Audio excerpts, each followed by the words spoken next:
Үзең бел, бәгір, үзең бел, сен шағир, шуның үшін ішке жик бар ғайретіне туған тілібіз күшін.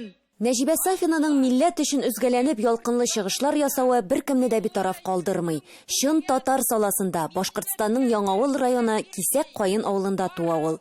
Татар мәктәбендә укый. Без укыдык алифбаны, татарлар төзегән алифбаны һәм Казан минем баш калам дип укыдык без китапны. Ул елларда bütün фәннәрне туган телдә, татар телендә укыдык. Беркем бер сүз әйтмәде. Шул кадәр безгә яхшы иде. Bütün бәйгеләр, конкурслар барысы да туган телдә барды. Безнең тирәдәге районнар Тәтешле, Краснокама, Балташ, Бургай менә Хәмдинә районы, әле Хәмдинә белән бергә икебез бер җыр конкурсында, бәйгесендә дә катнашкан булганбыз без.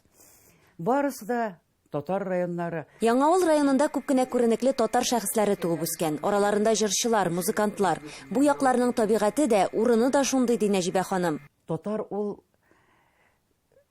теге мактану түгел ул. Бик борынгы халык. Төрки, болгар халык һәм ул әле үзе гаҗәеп дәүләт тоткан халык. Мин моны да мактанып әйтмим. Бу тарихи факт. Һәм ул инде дәүләт тотмаган, әле яңарак кына оешкан халыкка берничек тә буйсына алмый. Гаиләдә 5 бала үсәләр. Өйдәге эшләр үзара бүленгән. Үй җыштыру Нәҗибәдә. Bütün нәрсә безнең өйдә шушы балаларны тәрбияләүгә юнәлтелгән иде. Авыр заман булды. Авыр заман. Авылда хәтта иртәгә ипи салырга 1 кило он юк чаклар булды.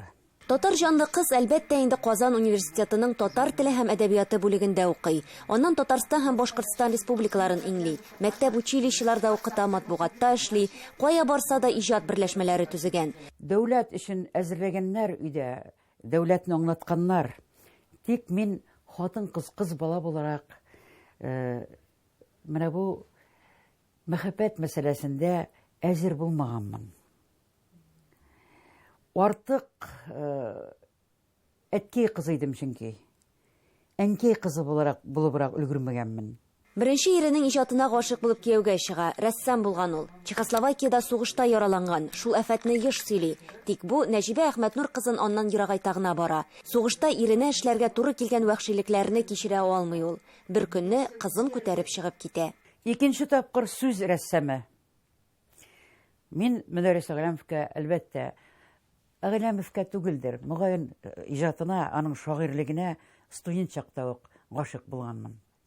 Без әлбәттә бер-беребезгә гашыклыкны күрсәтмәдек. Без ул елларда күзләребезгә күтәрелеп карарга оялып йөри идек. Ике йөрәк икенче тапкыр Казанда 1989 елның ахырында очраша һәм башка аерылышмый. Мөдәррис Әгъләмов аны бәгырь дип кенә йөртә. Мөдәрриснең мәшәкате юк, кием дип уйламый, эшлисе бар, дитәсе бер киемне кигән, йөри ул, үзенчә шул киемне карый да, мин дә шуңа әйләндем. Туры теллелеге аркасында күпне күрә ул. 1 ел эшсез торсаң, төрмәгә утырта торган вакытларда эшсез йөрергә дә мәҗбүр булган. Көч хәл белән заводка бер цехка алалар. Тик башта эшләп күрсәт диләр. Ярый әле әтисе токарь булган. Әтисе өйрәткәннәрне исенә төшереп станокта тимер туп ясап бирә. Заводта токарь, эрертеп ябыштыручы, мастер, инженер-конструктор булып эшли. Ул хезмәт кенәгәсе бар икән миндә.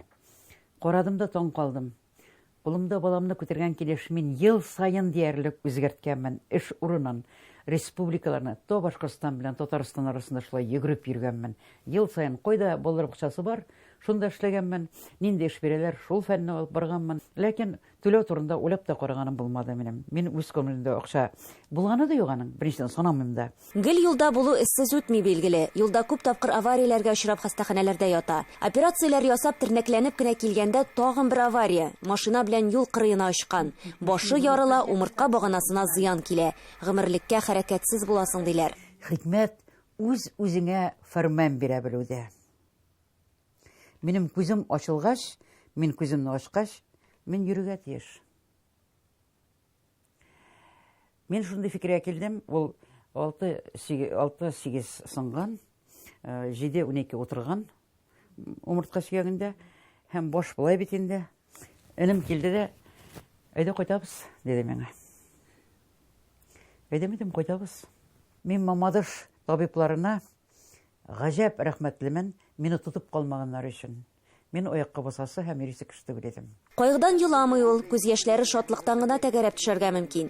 Мисал өчен соңгы тапкыр бу хәл бер мәктәптә милли киемле балаларның татарча рәхәтләнеп сөйләшкәнен күргәч булган. Үзе мәгариф системасында озак еллар эшләгәнгә, бу өлкә аны бик борчый. Бүгенге көндә нинди процесс бара? Шундый процесс бара.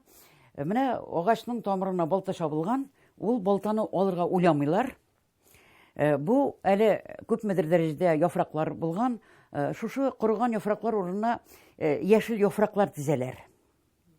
Әмма ләкин милли мәгариф системасы эшләп китмичә торып, милли мәгариф системасы булмыйча торып, безнең үзебезнең милли телебезне тулысынча эшкә җикмичә торып, татар шын киләчәгенә бара алмый. Милләтпәрвәрлеге иҗатында да ярылып ята, туктаусыз һәм көн саен яза. Көненә 20-30 шигырь иҗат итәргә мөмкин. Китапларының исемнәре дә фәлсәфи, уйландыра торган. Без шигырь, тормыш проза. Әгәр дә уйлаганда шундыйлардан. Мин бөтенләй авыр чакларымда төшләрдә яшим. Дөньяда мин әйтәлмим кемнәр төшләрендә ниләр күрәләрдер, ләкин ул төшләр мине авырлыктан күтәреп, җир өстеннән күтәреп, өскә икенче яссылыкка күтәреп куялар. Миңа кирәккән нәрсәләрне бирәләр. Минем тән халәтләремне төзәтәләр.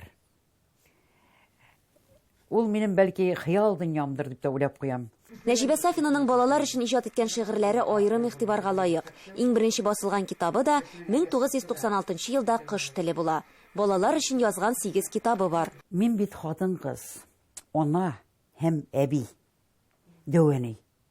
Миңа балалар турында булган тәҗрибәмне, балалар өчен булган тәҗрибәмне биреп калырга кирәк. Сүздә юк.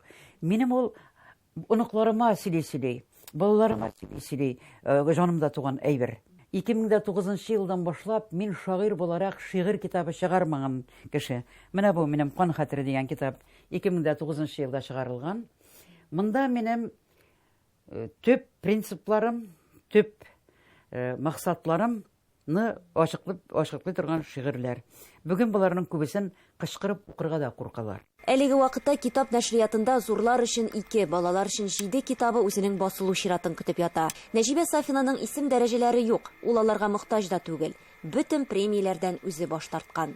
Без үлмәдек, йокламаган, әйдәгез бер кузгалыйк, Тукай рухлы горур жаннар учагына ут алыйк, яндырыйк куллык бугавын, күпме түзәргә була, берләшеп тотынсак аны, билләһи үзеп була, билләһи үзеп була. Эльвира Хөснетдинова, Татарлар, Казан.